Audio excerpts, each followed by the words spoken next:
Welcome, track and field fans, to another edition of the Let'sRun.com Track Talk podcast, live from Birmingham in our, how would you describe this, penthouse apartment, John? Take a look at this, people. Look at those. Those of you that are watching live, I've got a hammock in this apartment. How impressive is that?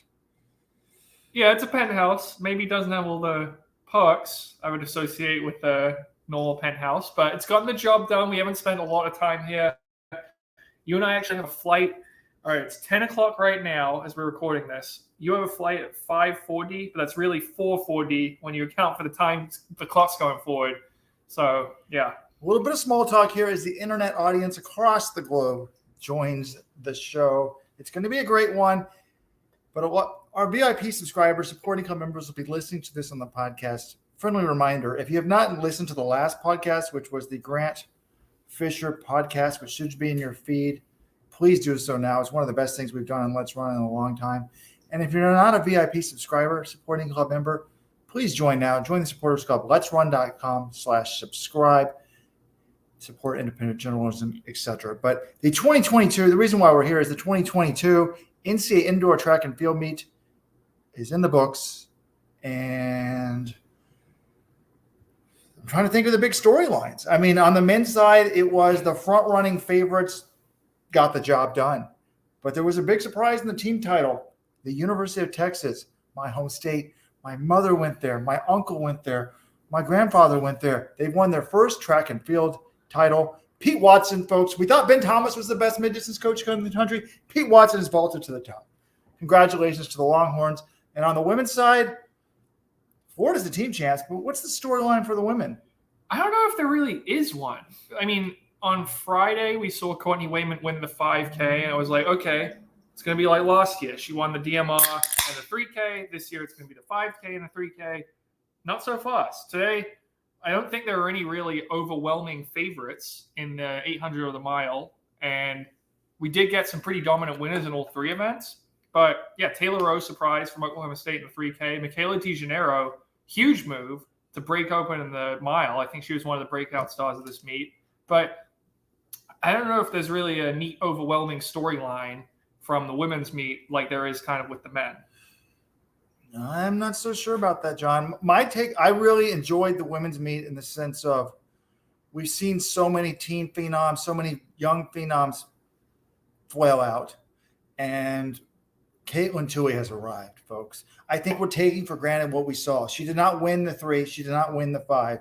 She got second in both, but she's living up to the pressure, to the expectations that we thought. And it's like, of course she is, but no. Mary Kane is nowhere to be seen. Like, you can't just say, oh, it seems obvious now that she was going to do this. She had never been to an NCAA meet. I mean, last year she was decent in cross country, doesn't even make NCAAs in track, and now she's really arrived. I mean, even a day later from yesterday, like today after the 3,000, she was visibly upset that she didn't win that race. She felt like if she hadn't been boxed in, if she'd gone a little bit sooner, she would have been the champion. So I think it was great for her. And then when you look at the women's mile, Michaela DeGenero, it's kind of the same, storyline in the sense of what's one of my favorite sayings, talent does not go away. I mean, DeGenero was at Michigan. Freshman year, she redshirts. Sophomore year, she runs like 2 or 3 races. And then senior year, she basically gets wiped out from COVID. She's never made NCAAs, decides to go to grad school at Colorado. And she's like, you know what? I was almost not going to do it because is it really worth it just for 1 year? NCAA grants the extra year of eligibility. So she gets 2 years. She gets a master's degree in cybersecurity. And she's like, I got to adapt to the Heather Burroughs, Mark Wetmore system. And now she's the champion. So I think that if these women can weather the storm sometimes, I mean, she was like a 4:45. Excuse me, like I had the stat in there. We haven't put the women's recap up yet, but she was like a 4:45 miler in high school and didn't really improve at all in Michigan. Maybe she ran like 4:20 for the 1,500, so a little bit better.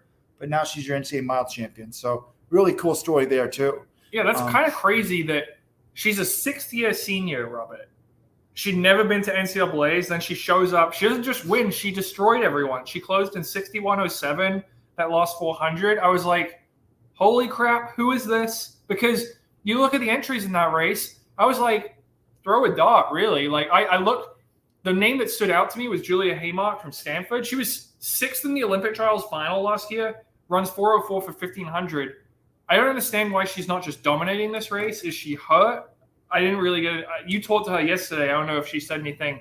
She was second, helped Stanford get second in the DMR. She ran a very nice anchor leg for them there. But it was kind of surprising me when there's a 4:04 win in the field. You would think they would just be dominant. But if it wasn't going to be her, we didn't really know who it was going to be. DeGenero stepped up. It's funny, one of our colleagues in the press referred to that as the Brooks Beast Invitational because they said derisively, because they said, the winner of this is going to be someone who's, pretty good, but not the sort of star that might go with Bowerman or one of the big brands for big money. I don't know if that's necessarily fair to Brooks anymore now that they have the best 1,500-meter runner based in the United States, Josh Kerr.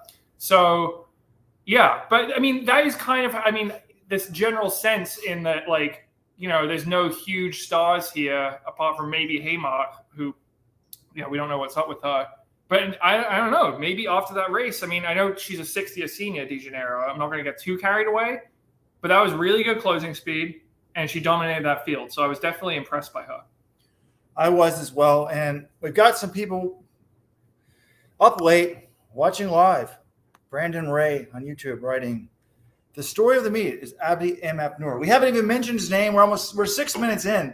Completes the double. That's amazing. I think to make sure that we don't miss anything, maybe the best way to do this, John, is just to go chronological order in the way that it happened. All right. Break down the races with our big takes, etc. Well, first race of the day then in terms of distance finals, that was the men's mile.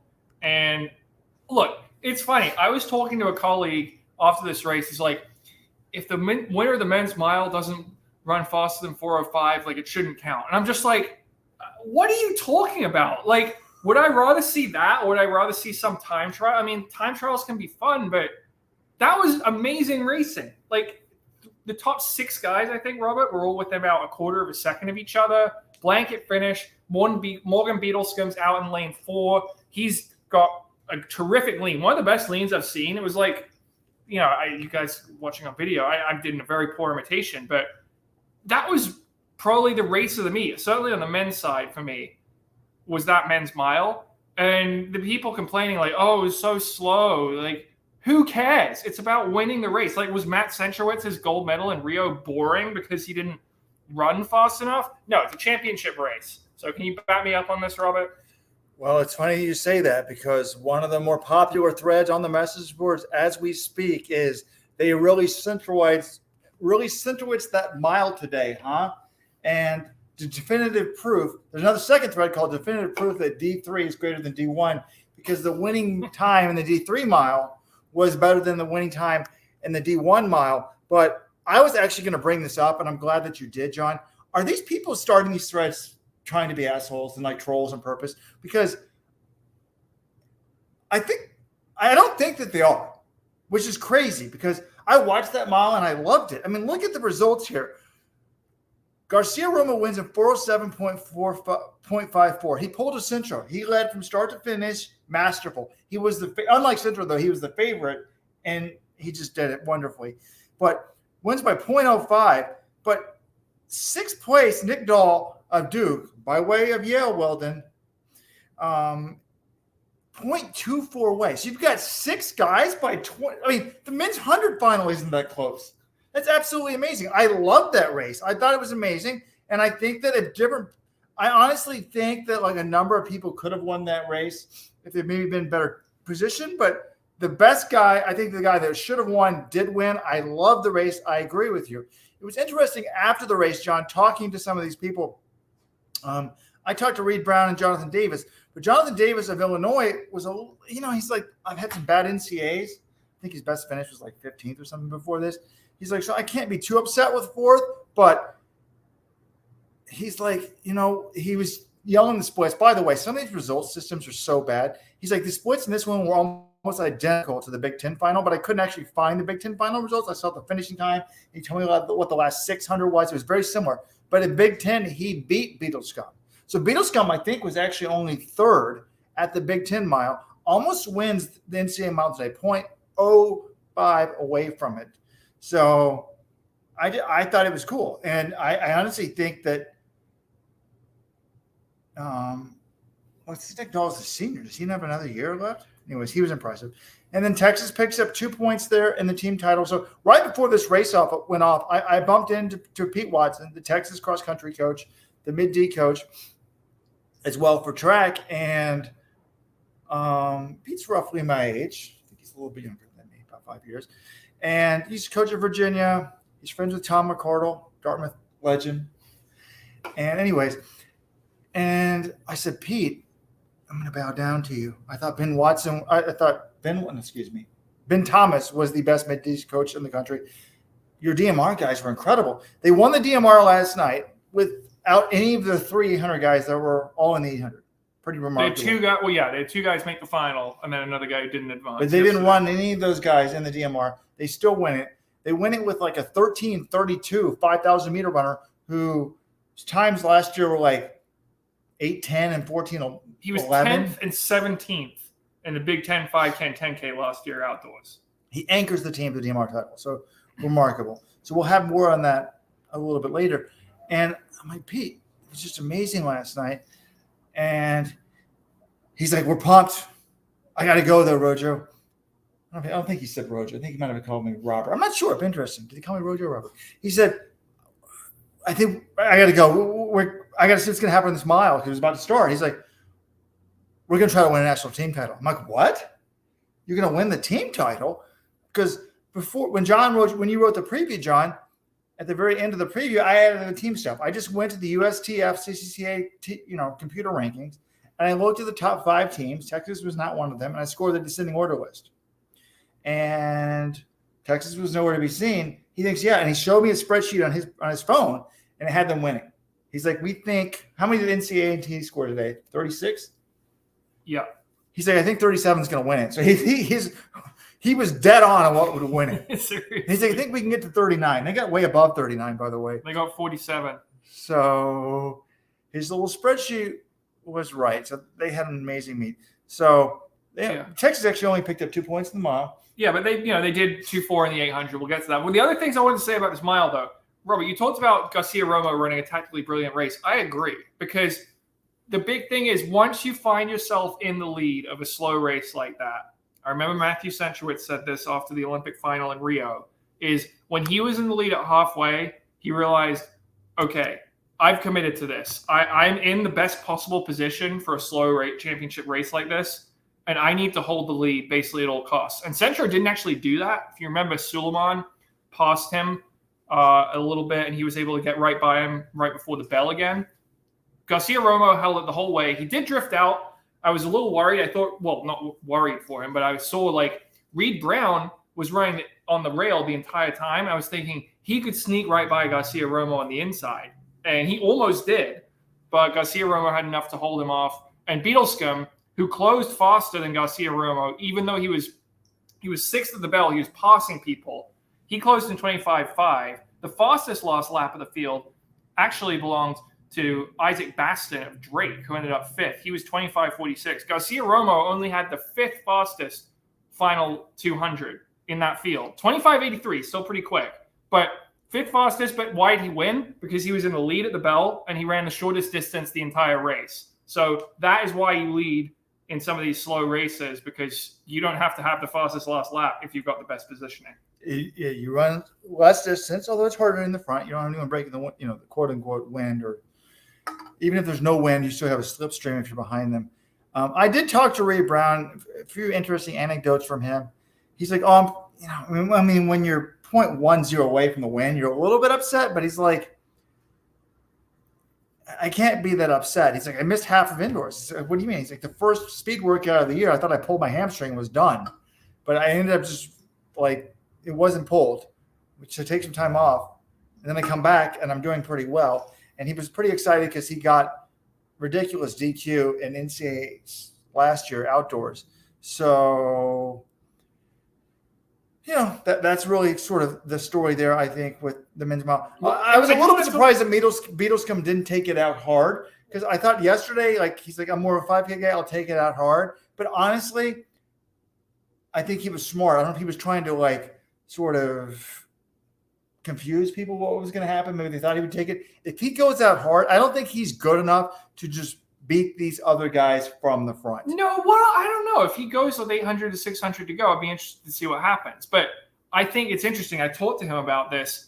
His stock is way up for me going into the outdoor season. And I think I can't wait to see him versus Nur in the 5,000 final, because he was like, look, we ran this. Basically, I ran the mile here to get better for the 5,000 outdoors. He knows that he was 6th at the Olympic trials last year in the United States. People forget that. He was really, really good. He wasn't really close to making the team, but he said, I go into every race thinking I'm going to win. Every race he's been in his entire life, he's expected to win. So he was like, I'm going to go and see what I can do. And he was thinking halfway through, man, yeah, I probably should go to the front if I'm a 5K guy. But he wanted to see how his speed stacked up to some of the best milers in the NCAA.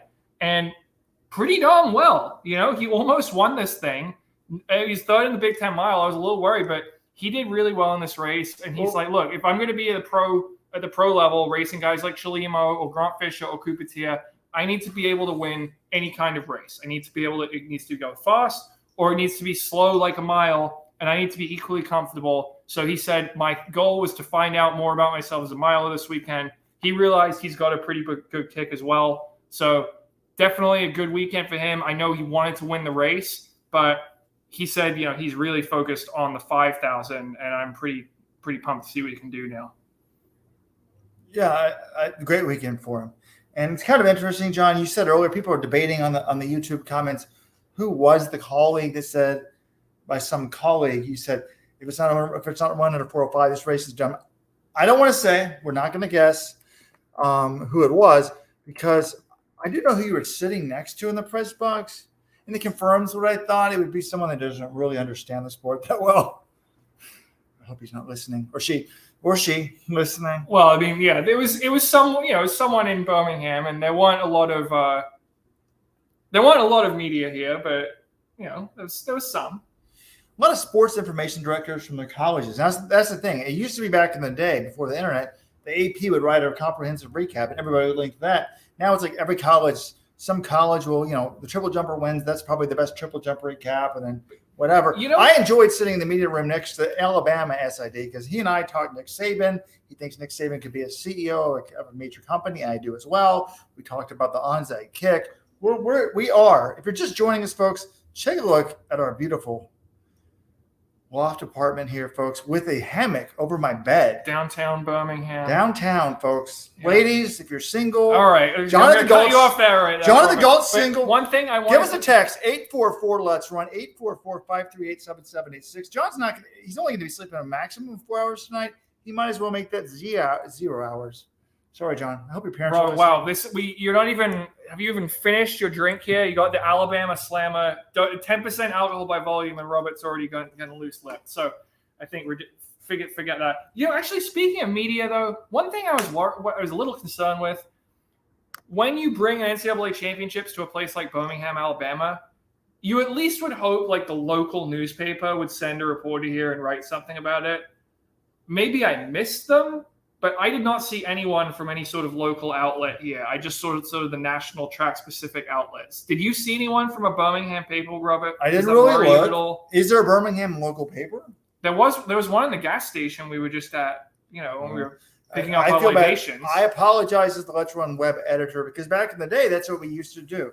I remember like in 2005, NCAA was going on. I wasn't even watching it. It's not true. My buddy Chris Lear, author of Running the Buffaloes, went out in Florida, and then we kind of pulled it up when we got home and looked it up on the internet. But we used to, a big part of Let's Run would go to the local, would be to go, NCAAs are in what town? Birmingham. Okay, we're going to find the Birmingham webpage on the internet and then look for articles because we know they have it. I mean, now Google kind of feeds you this stuff. But point well taken. So men's mile, we're done with that. Let's move on to the men's 800. Well, are we going to skip over the 60? If we're going chronological order, this was one of the controversies of the meet, Robert. I feel like we need to talk about it. Yes. So I'm interviewing the men's mile winners. Next thing, I hear a gun go off, and I'm like, what event is this? And it looks like it's the 60 because they're in the middle of the track, and I don't see a hurdle. So it was a pretty good assumption. Wow, what deductive reasoning there by Robert. Now I'm gonna make, I don't know. Yes. Oh, hot takes incoming. I can feel it. No, it's I've not a hot seen this take. look, people. It's a racial stereotype. Oh. I said, this is the 60. I should look for Matthew Boling, the white dude. And I look up, and I don't see any white guys running. So I'm like, what event could this be?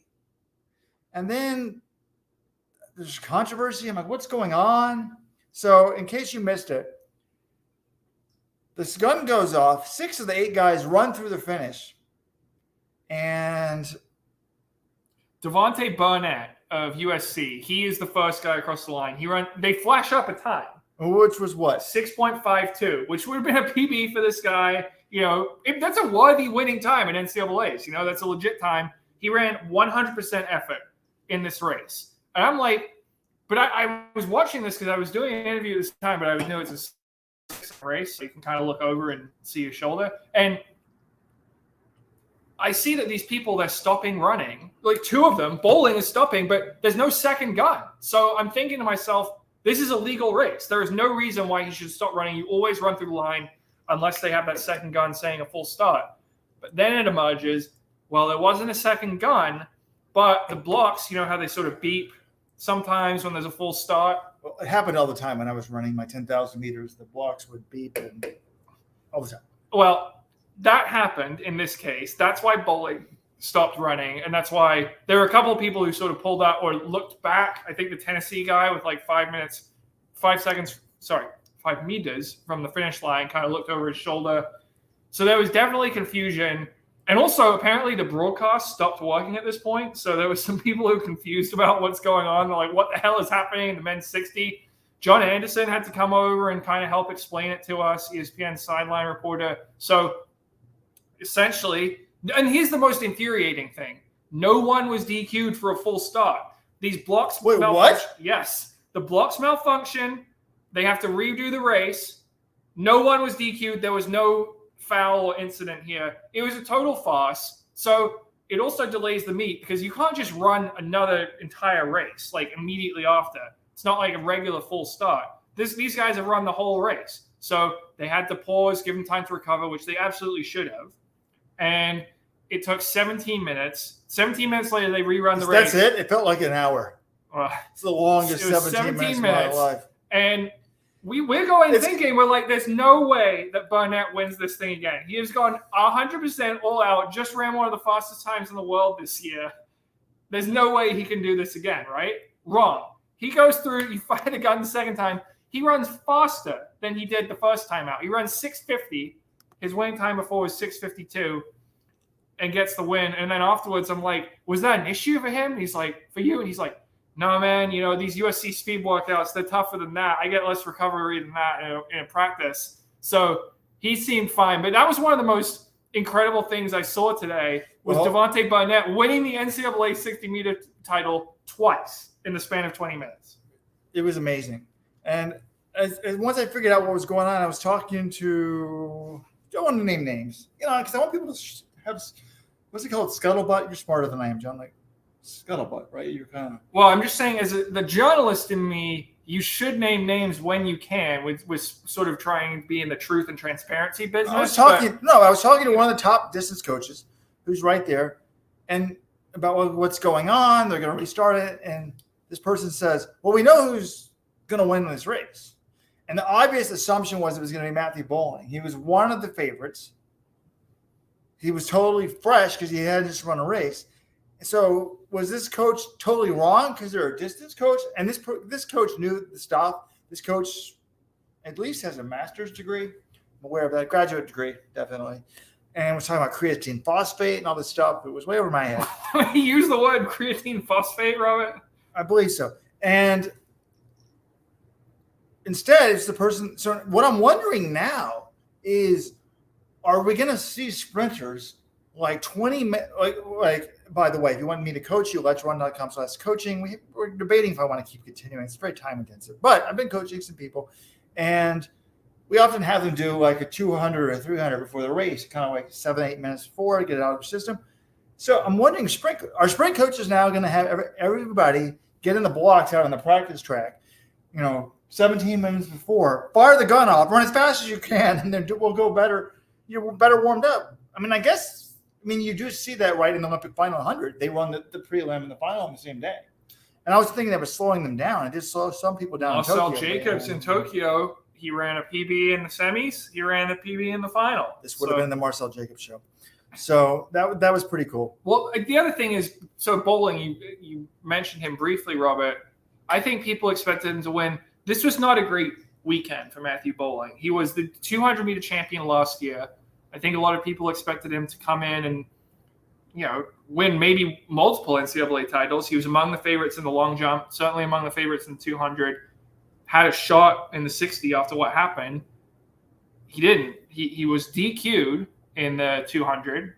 A little bit of surprise there with Javante Harding of North Carolina A&T winning that race, 2046. And then he was third in the long jump on Friday, and he was only fifth in the 60, even with the advantage of not having to do the whole race the first time around. So, I'm not saying it was an underperformance, I think, for Matthew Boling in his second NCAAs. It's only his second NCAAs? Second season. I'm sure he ran outdoors as well last year, but he won last year indoors. 2020 was the COVID year, so he didn't get that. So this is his third year in the NCAA system, second year of going to NCAAs. I agree. It looks as a negative. But, I mean, his PB is 659, right? So 650, he's not doing that. He's not really a 60 guy. He's more – I was talking to a very prominent agent, and not necessarily a distant agent, but they were saying, like, I said, wow, this is yesterday, I think. I'm like, who's the big people you want to sign? And I just threw out Boling because I knew there was a lot of sprinters. And this person said to me, what's he going to be great at? If you're good at many regular events, you can kind of be a decathlete. This guy's not going to be a decathlete. I guess maybe you could try it. But you need to excel at one thing to make big money. And the sad thing was, I said, he's going to excel at being white. I apologize. He ends up being a superstar down the road. But I felt like the 60 wasn't – given the false start, you think he's going to win it. But in the 200, I don't know.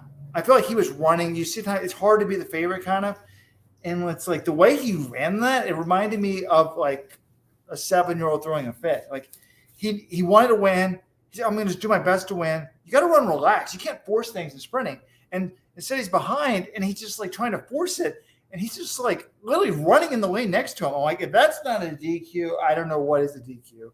And he was disqualified. So yeah, not a great meet for him, but let's focus on the positive. Burnett with a 6.50 win. All right, let's move on to the next event, John. Men's 800. This one, I was very impressed by Brandon Miller here. Texas A&M, he was the favorite coming in. He was second last year at NCAAs as a true freshman behind Isaiah Jewett, who was a 60th senior at USC. So, and future Olympian, made the Olympic team 2 weeks later. So he comes out. This year, he's been even better, sets an American collegiate record earlier this regular season. He'd been undefeated. He was the guy people expected to win this race. I picked him at least in our Let's Run preview, and he delivered. The time wasn't anything sexy. It was 1:47.1, but he just looked a cut above everyone here, Robert. He goes to the lead halfway. He was a cut above 1:47.1. Second place is 1:47.93. Yeah, and the last lap he closed in 26:87. Just pretty much crushed everyone. Wasn't touched. So he said after the race, he's a very confidence-driven person, and maybe this comes from Texas A&M. He's in the same group with Thing Mo, but he was like, last year I went into the Olympic trials believing I could make the team. This year I know I can make the team. I'm coming for everything. He says he wants to win the trials. He says he wants to win the world title. This is a 20-year-old kid who has never broken 144, and he says he's got these big goals. But this is also a guy who ran 149 at the age of 15. He said, I was like, you sort of stagnated in high school, and then he starts running well again in college once he gets to A&M. He's like, yeah, I didn't really have any training partners. Then I got to Texas A&M. I had people to train with and push me. He got down to 144 as a true freshman. Definitely talented. The U.S., it's going to be a really tough team to make, but there's definitely stock up for Brandon Miller after this. Without a doubt, it was a big weekend for him. I'm a little bit worried. The rumor on the street is he's dating Athing Mo, right? I'm not saying that's a bad thing, but John asked me, did you ask? I interviewed Athing Mo. We'll get to that in a minute. He said, did you ask if they're dating? I'm like, are you kidding? I did not ask that. But I think when you're younger, you think you can will yourself to power. So he's 20. He thinks he's going for everything, like maybe world's gold or USA gold. Because, hey, Athing Mo showed up at Texas A&M, and she puts her mind to it. And we can talk about Caitlin Tuohy. Like, it's clear, like Caitlin Tuohy, a lot of runners think, oh, I put my mind to it and I do it. Because you do that when you're younger. But I think when you realize later in life, like, and you lose for the first time, you're like, oh, it's not just my mind. Like, my twin brother, my genetic equal, as they like to say, he was 5th in the Ivy League, and then he was 4th in the USAs. Like, how did that happen? I just felt like he got in better shape. But, no, it was a big – you don't see that this often on the men's side as you do on the women's side. This was the guy that was – I mean, just Google Brandon Miller site – let'srun.com. People talking about him 13, 14. This guy was like an age group star, totally stagnates. You're like, would he even get a big scholarship? Goes to A&M and is now amazing and has won the NCAA title. Another cool story, Jonathan Jones. This guy's run what? How many 800? I didn't believe this. John explained how it was possible. I think this was the third 800-meter runner race he's run in like 3 years. In the last 4 years. He ran one to qualify for NCAAs. He ran the 600 yards, which if anyone can explain me why the Big 12 runs a 600-yard championship every year at the Big 12 meet, that's like one of the strangest things to me. But he broke the NCAA 600-yard record by a second at Big 12s. And so he had only run 1/800, that one where he qualified. He comes in. He almost doesn't even make the final. He lost his prelim. He had a ridiculous last 50 to somehow qualify. And then he comes out in the final, runs much better, and gets second. No, we were watching him intently during the semis or the prelims, and he ran like an idiot. Like, he ran like he hadn't run in 840 years. I mean, it was like, what's this guy doing? He's making a lot of effort, and then he's in the last. I'm like, he's screwed. And I'm like, wait, he's not out of it. And then he goes from like literally last to auto spot. We didn't even think he had the auto spot. So congrats to him. And then his teammate Yusuf Basima gets 4th. Yusuf Bizimana. Come on, Robert. That was a poor attempt at that name. I apologize, but that's 8. That's 8. That's 13. Plus 5. That's 13 points. And they won the NCAA title by 11. 11. So that was the difference right there. I mean, you could say. And by the way, Pete Watson on his chart on his phone, he had them scoring 10. So if they scored 10, would they have won it? Yeah. They won by 11. So they would have won by 8 instead. Oh, sorry. Yeah, they would have won by 8 instead of 11. Okay. Sorry, John. My math. I know. It's all right. I'm one beer deep. All right. Very briefly, actually, we skipped the 400. I'm not going to spend much time on it because people thought Randolph Ross was going to win. But I was pretty damn impressed by him. Like, basically, the going in, like, we're like, well, if he doesn't break the world record, I'm not going to be all that interested by it. That's how good Randolph Ross is. He was an Olympian last year in the 400, broke 44 seconds at NCAAs to win the outdoor championships. He said going into this meet, his goal was to break the world record, run the fastest time ever, actually, which is a little faster than the world record. He just missed it. He ran 44.62. Michael Norman's all-time best is 44.52. But still, he won the 400 by a full second, Robert. How often does someone win the 400 at NCAAs by an entire second? Not very often. So, yeah. I'm worried the camera is out, John. We're going to try to turn it back on for a second. Oh, dear. Keep talking. I hope our audio is still going because you can't see our beautiful faces. But, yeah, I was impressed by Randolph Ross, but I was also like, well, I already knew this guy's really good. So, yeah, I don't know if there's anything more to say on him. And then if we go to the final distance event of the day, 3,000 meters, the question coming in was Yared Nuguse did not look like himself in the DMR. Wait, well, one thing about the 400 in the sense of he wanted the world record. He was upset that he didn't get it. It was clear to me on that. Like, that's what he wanted. He only ran 46 seconds on the 4x4.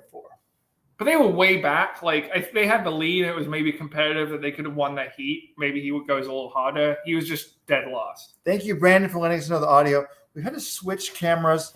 My beautiful camera It's a little bit better audio. I feel bad for Robert. Is normally we have all these issues and we get delayed and there's some, we're just screwing around. This time Robert had everything perfect, ready to go, camera set up, and then it says the camera has been unplugged. And it's totally out of Robert's control. It seems like he's got everything worked. So, Robert, I don't blame you on this one. It seems like the audio god, camera gods are conspiring against us. Anyway, anything else on the 400, or can we move on to the 3K? We don't normally spend much time on the 400 to begin with. Okay. But by the way, if you're just joining us, we're going in chronological order through the events today. If you want this in a podcast form, go to letsrun.com/subscribe to join the supporters club. And if you want to, let me see how good I look in this red, white, and blue Let's Run shirt. Folks, we originally only made it in the yellow colors. But I said, you know what? The world is a war. People need to support America. It's also the same colors of the Union Jack, Britain, red, white, and blue. Yeah, this is a little lighter than that, though. Well, this is a little bit lighter than the American blue. It gives an American vibe, but I'll say, Robert, it is a great shirt. It's super comfy. You wear it very well. It's so nice that I will give you a pass for wearing this back-to-back days. You wore that yesterday at NCAA's. You wore it again at NCAA's today. How do you know I own more than one, John? I'm pretty sure you do. And I also don't think you brought more than one on this trip because you gave me one and you weren't wearing mine today. So fair enough. By the way, one last thing about the 60 from earlier. I talked to Quincy Watts, the former Olympic gold medalist in the 400 meter, and he looks great. He's the USC coach. You should note this. He coaches Devontae Burnett, the NCAA champ. Well, he doesn't actually coach him. He does coach him. No, he said sprint. He told me the sprints coach is great.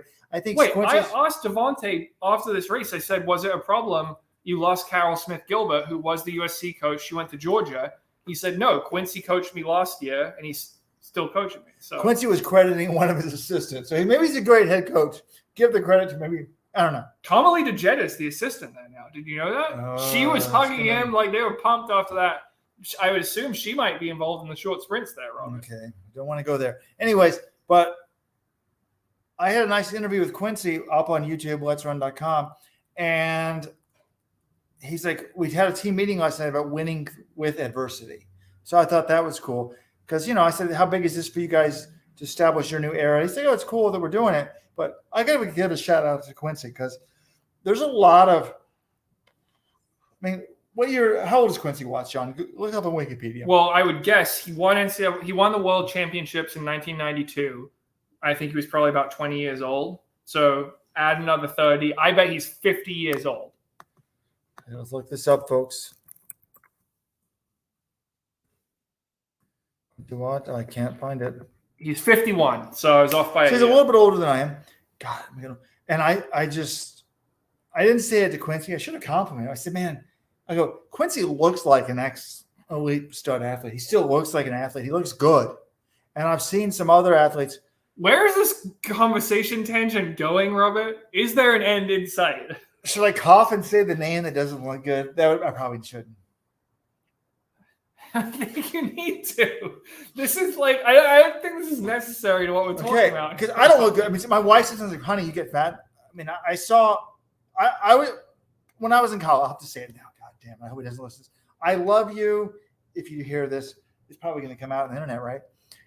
Kevin Sullivan. I just saw him. I was like, holy. It's the same thing with my buddy Chris Leader. Like, we've got gray hair. Our faces are getting bigger.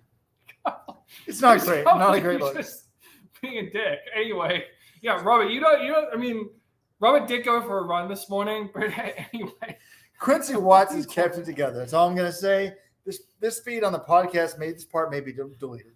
This may be filtered out. So if you're listening live, hey. I just don't understand the need to just throw Kevin Sullivan under the bus. Perfectly nice guy, and just it's totally unnecessary. Anyway. All right. No, but if you look at him now, look at me now. You'd never guess that I was a fairly good female marathoner back in the day. Wait. You were a fairly good female marathoner? I thought you were totally against Leah Thomas and all these transgender athletes competing as I was. women, and now you're claiming to be a former female marathon. No, but I spent the whole flight here to Birmingham. I had a lovely conversation with a 25-year-old, and I tried to convince her how it was wrong that Leah Thomas should not be in the women's division at the NCAA championship. And she just didn't agree with me. And I love this person. We had a great conversation. We're friends. We exchanged phone numbers. Is that weird? Okay, yeah. I should never have mentioned the name Leah Thomas when Rojo's 2 in the bag. But anyway, men's 3K, Abdi Nur, Abdihamid MF Nur. We have crowned him. The message board has crowned him. This was a terrific weekend. He was favored in the 5K. But as I was trying to say earlier, the question was, Yared Nuguse, he didn't look like himself last night in the DMR, but he still ran 3:55. It's not like, he didn't give up. He definitely fought all the way to the line. He gets them to second, but he couldn't touch Texas for the win. And the question was, is he going to still be off, or could he maybe come back and summon something and win? And no, he was up near the front. He was in position. He just didn't have it at the end of the race. Abdi Nur had it. He goes to the front, and what I really thought was exciting here is there were so many guys, maybe they watched the mile and they were like, man, it's really important to be in the front at the end of the race controlling this thing, because there were like a million different fartlicks. Controversy. Yeah, all right.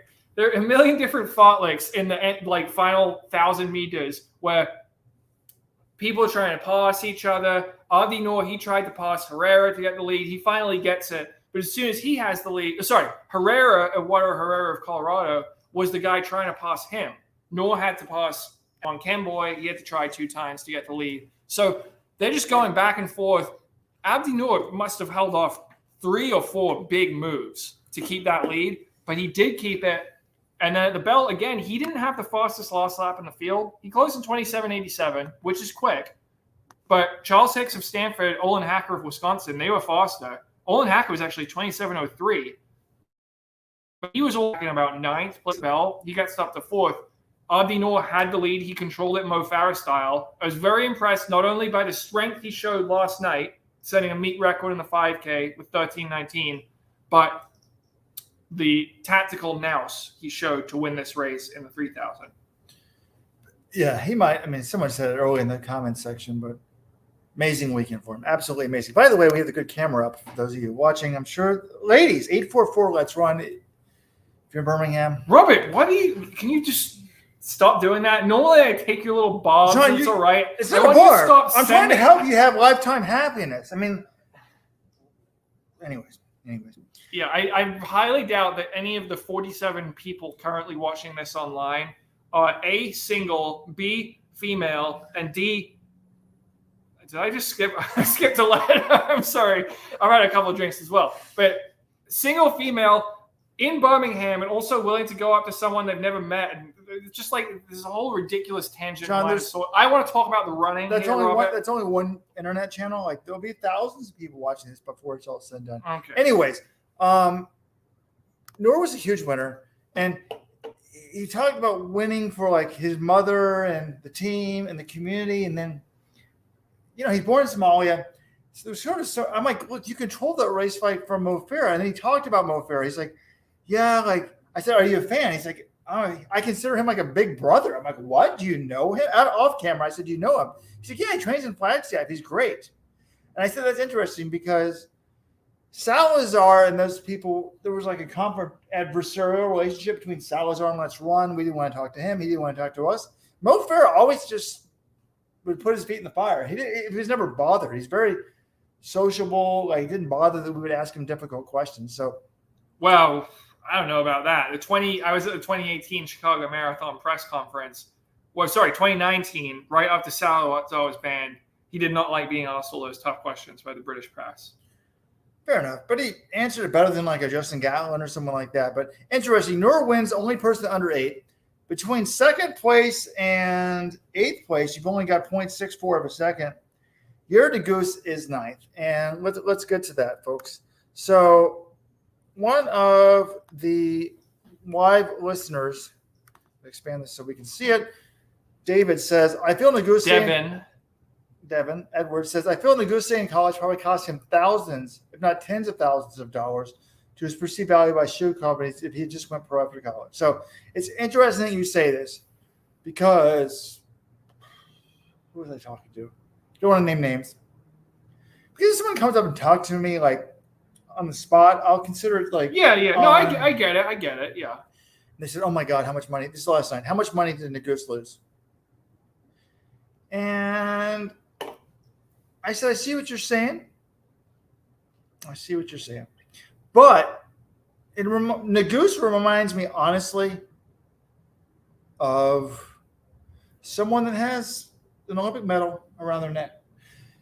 And you liked this last night when I told you this. He reminds me a lot of Josh Kerr. Josh Kerr won NCAAs and then came back and got beaten the next year. And then normally the guy that wins the 1500 title, he was young, John, like, right? 19 or 20 years of age when he won that? He was 19 when he won in 2017. Normally that person's going to get pretty significant money. And then the next year he's going with the Brooks piece. And no offense, but we had a fellow journalist making fun of the Brooks piece. And by the way, if you haven't seen the Danny Mackey interview, I think it's fascinating because that joke has been going on for a while. The Beast are kind of the JV team. And then you talk to Mac, he's very impressive. It was one of the most impressive things that we've interviewed in the coaching series. And now that they've got a grade A talent, they've got an Olympic medal. So I just thought, like, talent doesn't go away. It's one of my favorite things. He's quite good. Yes, maybe, I don't know. I assume he went back because he wasn't getting ridiculous offers. They just couldn't drop down. Because last year, you're still going to give more money to Cole Hocker. You're still going to give – they'd already given a ton of money. Adidas Kessler. had already given – so how much money was left? So I think going back might have made sense. Right now, his stock's low. But look, he finally said – not low, but it's down. If he said I'm going pro right now, I'd give him a nice healthy deal because I'm still buying talent. Look, here's the thing, Robert. He said afterwards it took a little prodding because athletes don't really like to make excuses or say that they're injured. But I texted Sean Carlson this morning. I heard back from him. Well, he told me, like, when I was waiting at the chicken nugget store yesterday. Okay. He's like, he's a little banged up. So I'm like, well, he told me that. Again, it's the type of thing, like, am I allowed to say this? So John texted him. He's like, maybe you can mention it. And then today when I was interviewing Nuguse, he was standing there. He said, you can tell him. So he got banged up after running the DMR at Alex Wilson, and that's why he only ran the DMR at ACCs. He didn't run an individual. Yeah, we should have realized this guy was injured. He's competing injured because ACCs, he ran just the DMR. I honestly thought at the time, as a former college coach, I'm like, why is he running just one event? And I thought, wow, maybe they're doing totally right for him. Like, he came back. He didn't have to come back to Notre Dame. He's going to have to run 2 races in NCAAs. They don't want to have any hint that he gets overburned out or whatever. But no, the reason why he only ran one event, because that's so soft, is he wasn't 100%. And they thought he'd be better by nationals. Not quite better, but he says he feels good. Yeah, I mean, look. He's a great kid. He split 355 in the DMR on Friday. Yeah, no. Devin nailed it. He seems like a cool dude. Like, he's upbeat. He came back for his team. Yeah, no, I think he may not get ridiculous Kessler money, but this guy's gonna, I think, regardless of what happens. He's already an Olympian. He made the team last year. Robert, no. By the way, let's run our official stance is he's an Olympian. Is that right? Yes, he's an Olympian. But Yared, if you're listening, you seem like a good dude. I want to sign you to an NIL deal, and I don't know how much we'll pay you, but several thousands of dollars, and we just make a shirt. Because this will show that you're a cool dude. And we say Yared Nuguse, it's like green and yellow. Maybe we make it out on St. Patrick's Day. And then it says, like, NCAA champion, his PRs. And then it says Olympian. We have an asterisk next to it. It's like an inside joke. I think it'd be funny. We'll see. Okay.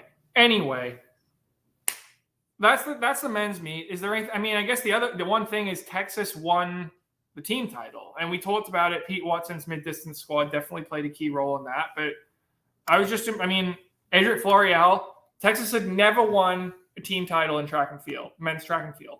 They hired him 4 years ago. This is his 4th year at Texas. And that's the goal, right? When you're the University of Texas, you spend big money on one of the top coaches in the country, you expect them to win national titles. And what did they do this weekend? They win the men's meet. They finished 2nd in the women's meet. That's why you hire him. For him, it was a big deal because Coach Flo, he's coached all these big-time talents. He's had a lot of success. Corey Carter, Kenny Harrison, Sidney McLaughlin, a lot of others that I'm forgetting right now. But he had never won an NCAA team title in track and field. And he coached at Stanford. He was at Kentucky. Texas, schools with pretty big resources. He gets it done. He said it felt like a monkey off his back. This kind of, he's still got ways to go to catch the likes of, Pat Henry or Mike Holloway or those ones. That's probably never going to happen. Not in this but era. Getting the national title, it's impressive how he's turned that team from that could be a total powerhouse to now is a powerhouse. Without a doubt. Flo knows. So it's super. Maybe I should go into consulting business, John. Like when there's a basketball opening or a football opening, they'll hire a consulting firm. It's not that hard. Like I don't even follow the sprints and jumps that closely. But again, as I said earlier in the show, if you're just joining us, my grandfather went to the University of Texas. My mother went to the University of Texas. My uncle went to the University of Texas. My brother went to the University of Texas for a year. So lots of family ties to UT. I used to say my two dreams in life were either to be the University of Texas men's basketball coach or the Yale cross country coach. Those were my two goals. I used to love Tom Penders. Oh my God. But my mom's good friends with a woman that was high up in the athletic administration at the University of Texas. And I remember thinking when I was coaching at Cornell, I'm like, if Texas wants to win a title, it's not that hard. Back then I was like, just go hire Pat Henry. And he's won several at Texas A&M. And if you'd asked me 5 years ago who to hire, 4L would have been one at the top of the list. I mean, it's pretty obvious like who's. So you're saying that they need to hire you as a consultant, even though they hired him without I'm not saying using Texas. you as a I'm consultant? just saying the average track coach the average AD doesn't really know track. And I doubt these consulting firms really know track. It's not like you can tell at these meets, like which coaches really excel. Like for the distances, like, okay, that's a good coach. That's a good coach. That's a good coach. Like there's lots of pretty good coaches, but some of these coaches really jump out at you. And for this, if I notice you as a sprint jumps coach, you've got to be exceptional. Yeah, and that proves your point, Robert. If you're noticing that Coach Flo was great at Kentucky, and he was a good coach, right? There are going to just be some other random people who have the ear of the AD will say, hey, this is the guy we have to hire. They don't need to hire a whole search firm for it. So Rose Runner's like, she didn't like Nuguse's tactics. He does like to run outside. I thought his tactics were terrible for the first 1,000, but after that, he was in the perfect spot the whole race, and he just didn't have it. Yeah. I mean, but if you'd asked me last night, when the gun went off, I'm like, can Nuguse redeem himself? And I thought, no, if you're not healthy, you're not going to do well. That's just the way running works. So. All right, moving to the women's meet. Well, I mean, we already talked about DeGenero. I don't know if we really need to say that much more on the women's mile, Robert. We kind of covered that, right? Amazing move. Just blasted it. So impressive. 400 meters to go. Because I wasn't even sure on this podcast we would talk for 30 minutes. John said we're going to do at least an hour. I'm like, really? And we're barely in the women's meet. And we're almost at 55 minutes. Well, I guess the thing about DeGenero is just I was surprised based on her results this year. She wasn't one of the top seeds. Her last meet before the NCAAs is the Pac-12 Invitational. She loses to her teammate, Madison Borman. It's not like anything in her season this far jumps off the page like, oh, she's going to be your NCAA champion, not just the champion, but in dominant fashion. So that was kind of the surprise for me. But I don't know what else is there to say. She closed in 61.07. It was a terrific last lap. Lost 2 laps. Sorry. Fair enough. Go to the Let's Run. I interviewed her. She's talked about how she had a slow start. She was really coming on. But, yeah, you wouldn't think in 2 weeks that she would just blast. I mean, she was dominant winner. So really impressive. Listen to that interview.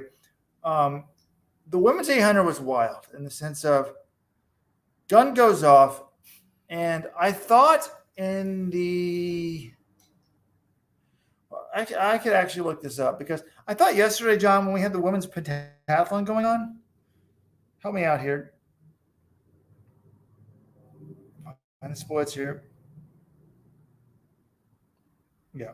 So yesterday in the women's pentathlon, the gun goes off, and I glance up. Not like I'm diligently watching the women's pentathlon, and someone's going like there's a difference between going out fast and like all out max sprint.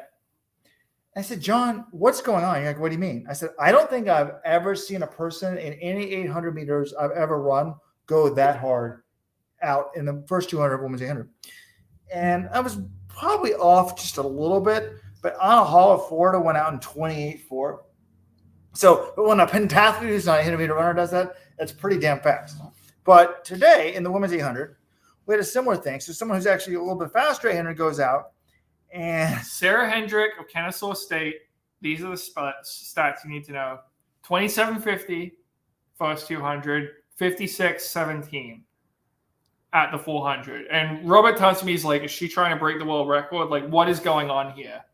And she still had the lead at the bell. This was the crazy thing. Like, she was definitely slowing down at that point, but she was in the lead, 128.78. But I said full second in front. But I was looking at that. I'm like, there is no way she holds on to this. You just can't go out in 56.17 unless you are Caster Semenya or Thing Mo or someone of that ability.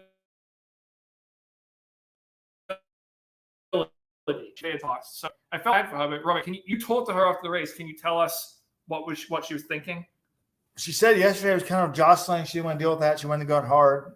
And I will give her credit in this. She's like, well, once you go out hard, you can't, what are you going to back off and try to save space? Like, you have one move, the 800. I always say that as a coaching. You have one move. She made her move, and she's like, I had to keep going.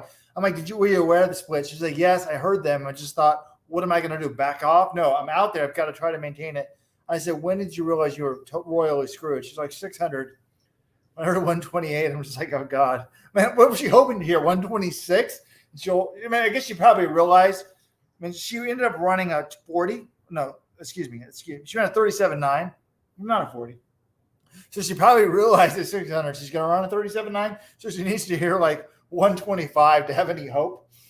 So yeah, her second 400 was a 70. But anyway, it was a 70. So Lindsey Butler, the woman that John predicted would win, did win. So kudos to John.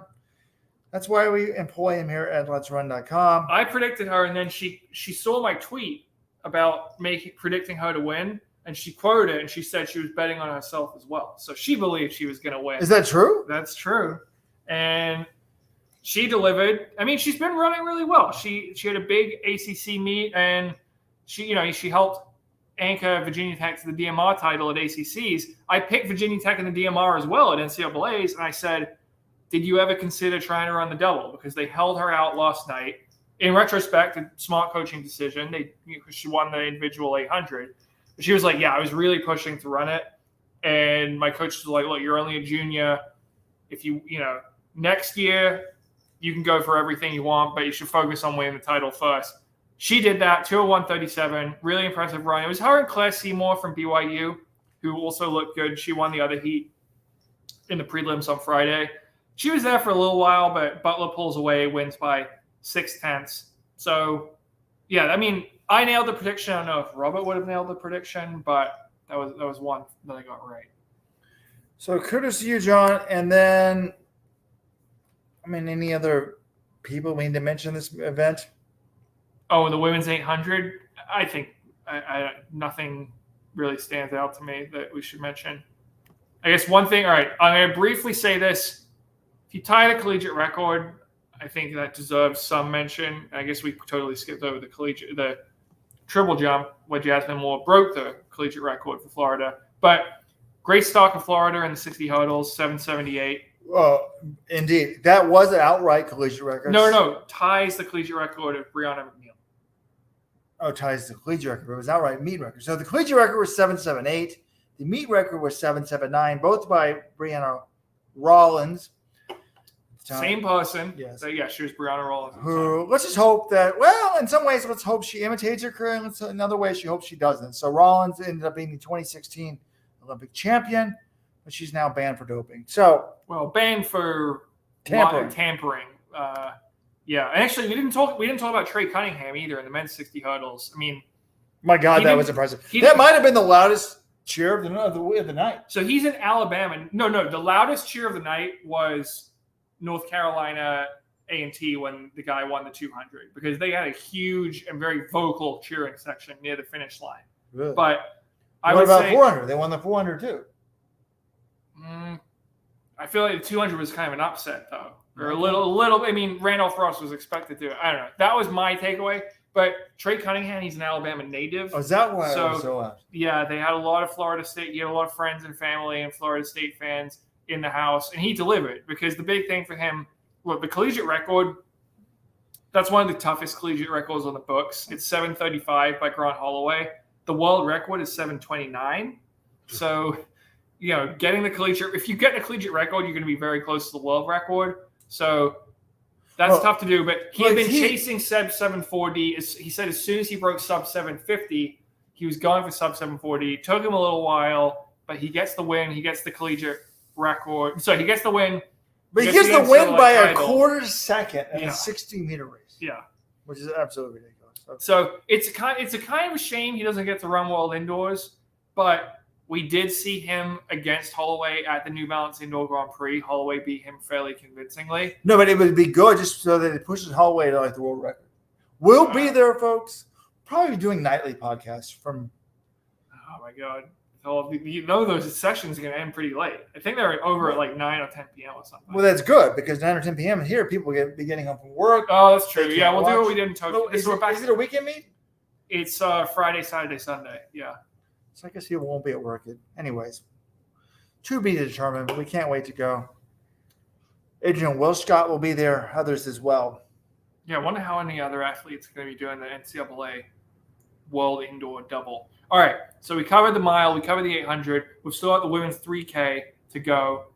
And that was another one where it was a very convincing, I said ballsy. You don't like when I use the term ballsy. Well, but I thought this was a bold. Particularly when the transgender controversy. How can a woman be bold? Oh, okay. Although in this day and age, now that it goes, a woman could be ballsy. But basically, this race, the whole group was together with 4 laps to go. It was still a very large pack. Yeah, I was waiting for someone. 4:57 for the 1600, not a big deal for them. Waiting for someone to make a move, and Taylor Rowe, her coach Dave Smith, told her between 1,000 and 600 to go.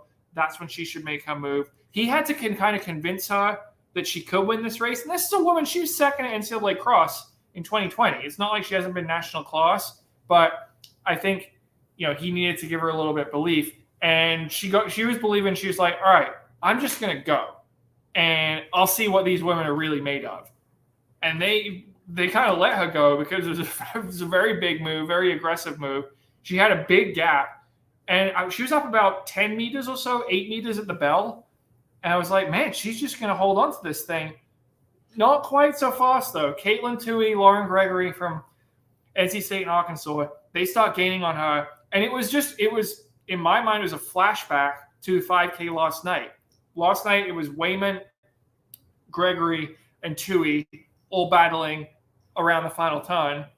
Wayman in front. This time, it was Rowe, Gregory, and Tuohy all battling around the final turn with Rowe in front. And both times, the front runner held them off. And I think Wayman, it was more likely because, she kind of hadn't had that big gap eaten up. Whereas Taylor Rowe, you were kind of worried. Normally when someone has a big gap and then they almost get caught on the final turn, they give it up. Taylor Rowe did not. She held strong, plowed ahead to win. Really impressive run by her first national title. Super impressive. At the bell, she's up by 1.3 seconds.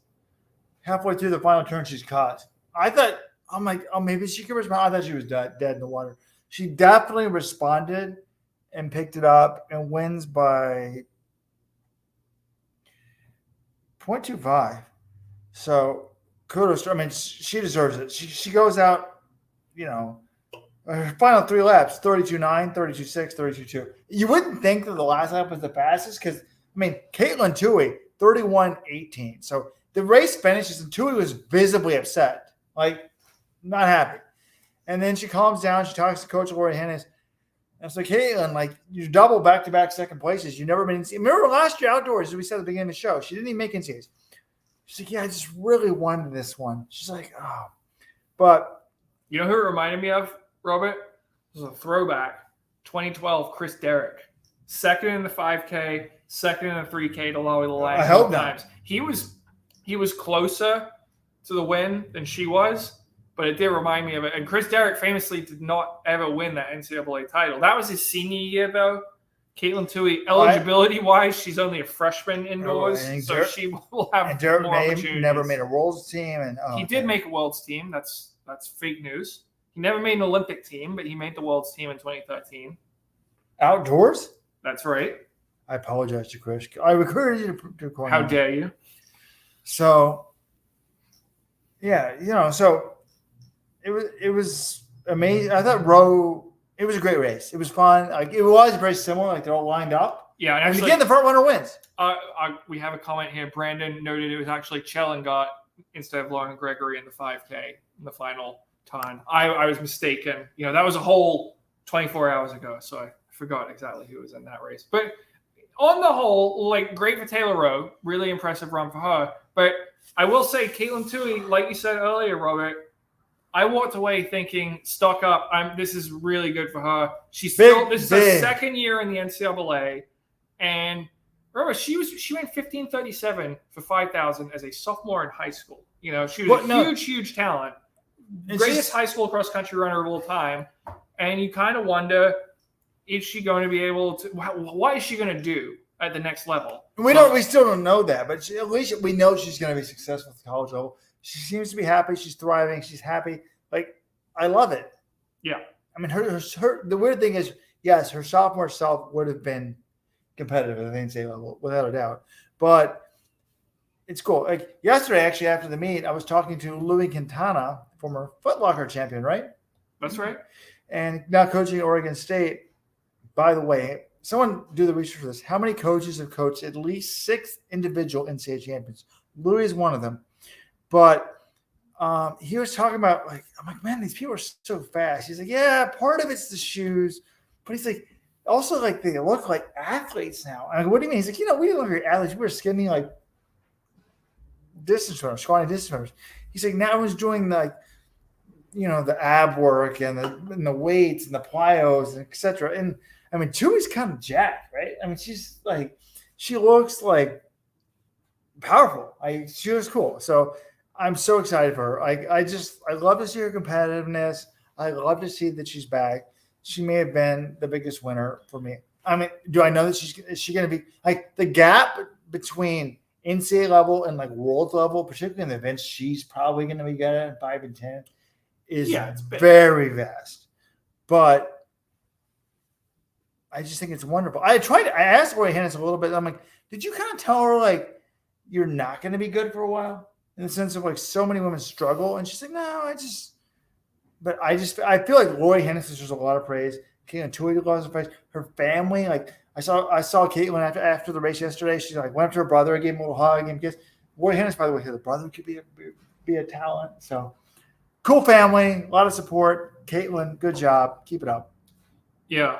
The other thing, I wanted to know, Courtney Wayman, it was interesting because normally when – well, we got to get back, John. Or go ahead and Wayman. What happens in this meet is normally if you win I think it's happened the last, like, 8 years in a row or something, is the winner of the 3K is either the winner of the mile – either the winner of the DMR or the winner of the 5K from Friday.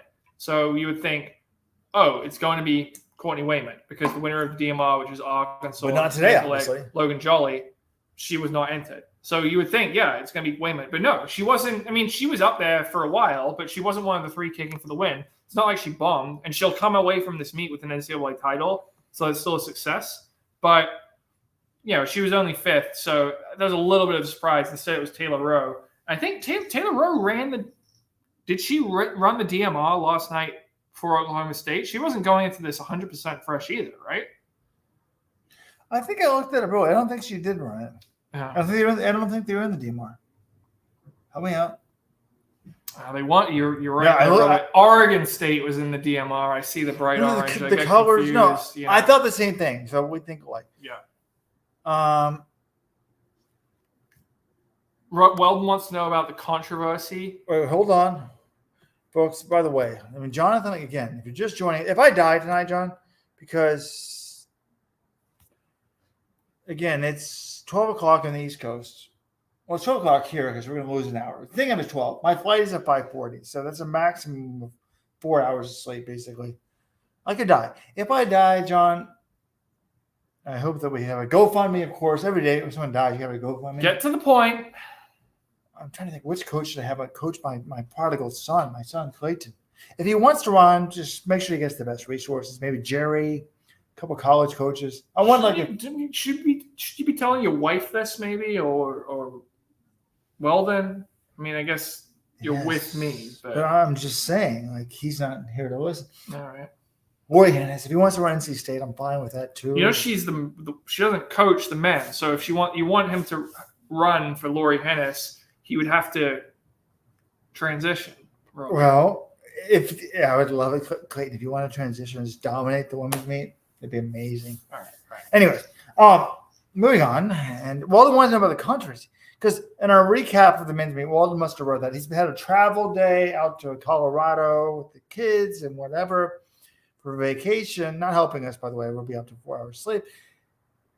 In our recap, we said a hint of controversy, and I even asked the same thing. So, what does that mean? John was referring to the men's 16. Well, I mean, maybe controversy isn't the right word. Maybe farce. I mean, I don't know if there's the rules should be clear.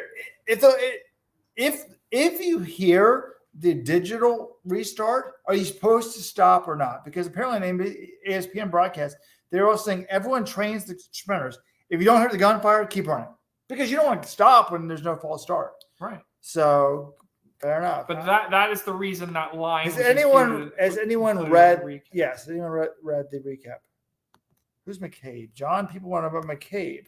Kaylee McCabe of West Virginia. I mean, but look, I don't know this. I kind of guessed. So there are two possible explanations. So she was like right up in the front at NCAA cross. She has a good kick. She ran 8:52 back in December at BU, and then I don't think she raced. I mean, she did run Big 12s, but I don't think she raced a ton in between. I didn't talk to her after this race. She only finished 8th.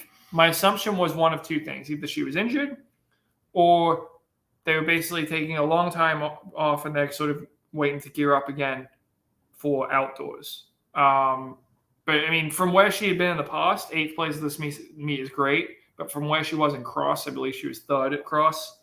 And running that really fast 3K right at the end off of Cross Fitness, it's a little bit disappointing for her. Yeah. So there you have it, folks. I don't feel like we gave enough praise for the biggest winners of the meet. From the men's side, it may have been Abdi Nur. Is that how you say it? Yeah. I mean, cool story. Like, I don't think we said this. Like, he wanted to go to NAU out of high school. He wasn't very good. He didn't academically qualify. He didn't qualify to run either. He even if he wanted to walk on, his PBs were not like that. I think it was like 9:27 at 3,200, which is pretty decent. But running at the best in the country, it's not good enough. By the way, and then he sticks it out, and now he's like, I didn't see this happening, and now he's debating so the full chat people were like, should you run NCAAs or Worlds?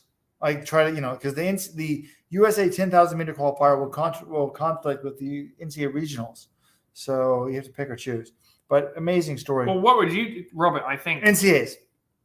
I agree. Without a doubt. I don't think he would make the world team. If you look at who America's got, Grant Fisher, no. Woody Kincaid, no. And then I guess, Joe Klecker's been injured, but then you throw in McGordy, you throw in Shadrach Kipchirchir, you throw in Emmanuel Bohr. NAU, no offense, they're paying you. They're giving you the scholarship. You go to NAU. It's fun to be on a team.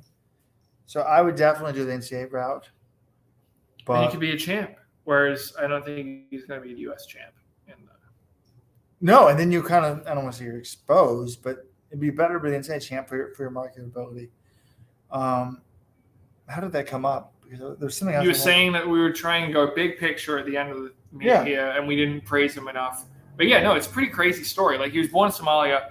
He moved to Kenya, then he moved to Egypt, then he moved to Minnesota, then he moved to Phoenix. So he's been all over the world. He seems to have found a home in Flagstaff. So pretty great. Dave Devine from Dice had a great story, sort of giving the backstory on him a couple of years ago. But what's the craziest thing to me is, he was decent in high school, but not great. He did 2 years at community college. I don't know what his times were then, but he comes in immediately. He's one of the NAU's top guys in cross country in 2019. 2020, he's part of their scoring lineup and one of their top guys in the title team. Now he was the top guy on that title team this year in cross, and he's a 2-time NCAA individual champion. Amazing, me. Listen to the YouTube interviews. I never contemplated it, but why else would you want to go to the NAU if you don't want to be one of the best? So crazy. We didn't even mention the name Nico Young today.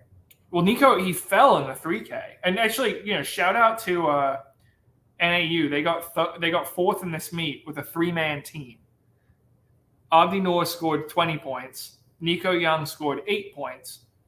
He got 2 points in the 3K today, even after falling. And then he also finished third in the 5K on Friday. And Drew Bosley was 8th in the 5K. So pretty cool. That's NAU's first team trophy in track and field with a 3-person team. Princeton, my alma mater, Princeton. They knocked Princeton. Was Princeton 5th? Or they Princeton tied for 5th. Just off. Well, Robert, your voice seems to be going. I'm a little worried. We're at the 1:15 mark. We still got to do some of these recaps. You either need another libation to soothe your throat, or you need to go to bed. No, we're staying up, folks. So, biggest losers of the meet. Oh, excuse me. Biggest winner on the women's side. Even though she didn't win, I've got to go with Caitlin Tuohy. I love this story. I just think it's cool. Like, I'm like, you stick with it, you can have good things. And so much of modern society is about like getting on the bandwagon and joining the momentum. Lori Hennis has been at NC State since like forever. And I asked her in the fall, like at cross country, I'm like, but you guys were never like winning or like trying to win. She's like, we always thought we could. But no, she stuck with it. And now her cross country team's amazing. And now Caitlin Tuohy stuck with it and she's amazing. So it's a cool story. And thumbs up to both her and the NC State women. Robert, I had a stat here I looked up. I think you would appreciate this. All right. So in the mile, Michaela DeGenero, she's the second straight Colorado woman to win that event. Sage Herder won it last year. Emma Coburn won it in 2013. When do you think the last time a Colorado man won an individual NCAA track title? Oh, God. It's true. We give all the credit to Mark Whitmore. Michigan, the credit to Heather Burroughs. They both coach both of them. Do they really? Yeah. Do we know? Like, how does that work? I don't know how the specifics break down, but when I talk to all the, they say Mark and Heather, it's pretty much collaborative. Track title? Yeah. Well, did Rich number one? Nope. Torres definitely number one. I'll give you the answer. It was Adam Goucher, 1998 outdoor 5K. That was the last time a Colorado man won a title individually on the track. Ritz did win cross country. Indoor. Indoor or outdoor. Ritz won cross country in 2003. They've won multiple team titles in cross since then. 5 actually on the men's side. So, they've been successful as a team, but individually they haven't won any. The women have won 10 individual track, 10 different women. Some of them have won multiple individual titles. It's pretty crazy because you always think Colorado, it's not like Colorado, 10? they've had a bad men's program and their women's program has been unbeatable. They've had good programs on both sides, but individually, all the wins have been on the women's side recently. Wow. I think that's a testament to how good American women have it compared to the rest of the world. And I'm saying that it's dead seriousness in the sense of like a lot of the men's winners are foreigners and a lot of the women's winners are not. And it's not, but women here are very liberated. They can do sports, promoted. Overseas, it's not so much. So there's not as much foreign competition. That's an interesting way to think about it because all the women's distance winners. Oh, I guess Sally Capiego did win a lot. Well, she won. But then the other, I guess one, Sally Capiego was a world talent, like world silver medalist, Olympic silver medalist. She was a big, big talent. But also, if you have one big talent internationally and then not a lot of other international talents, that one might monopolize even more of the titles than you would see on the men's side. I mean, Cheserette won 17. It's not like you don't get some huge superstar. Yeah, you get big superstars on the men's side too. No, that's what I'm saying. Yeah, right. So, all right. Any final observations here, Robert? It is 11:22 in Birmingham. That means it's going to be 12:22, basically body clock. Anything else before we depart? Before we reunite in Belgrade next week? No, I think we got to wrap this up. We got to finish our women's recap. We appreciate you watching us live, supporting club members. We love you, of course, more than anyone. Come on, people. Like, seriously. You'll pay $8 for McDonald's half. You know what you want to join the supporters club. Go to letsrun.com/subscribe right now. Become a VIP. I'll give you one of these. Look, the red, white, and blue. This looks good. Even John admitted it. No, what do you mean? Even John, like, it's a good-looking shirt. It's very comfortable. So comfortable, in fact, you'll want to wear it 2 days in a row without washing it. That's how comfortable it is. I got an email this week. Somebody wore it to bed. He thought I was joking when I said they wore it to bed. No, this person himself wore it to bed. And Why would they be joking? I wore it to. You gave me one yesterday, and I wore it to bed yesterday. It's great for during the day, but it's also when you go to bed, you don't want to be wearing one of these. Like, you don't want to be wearing a comfortable shirt. This is the most comfortable shirt I own. So why wouldn't you wear it to bed? Till next time. We'll see you guys later. Bye-bye.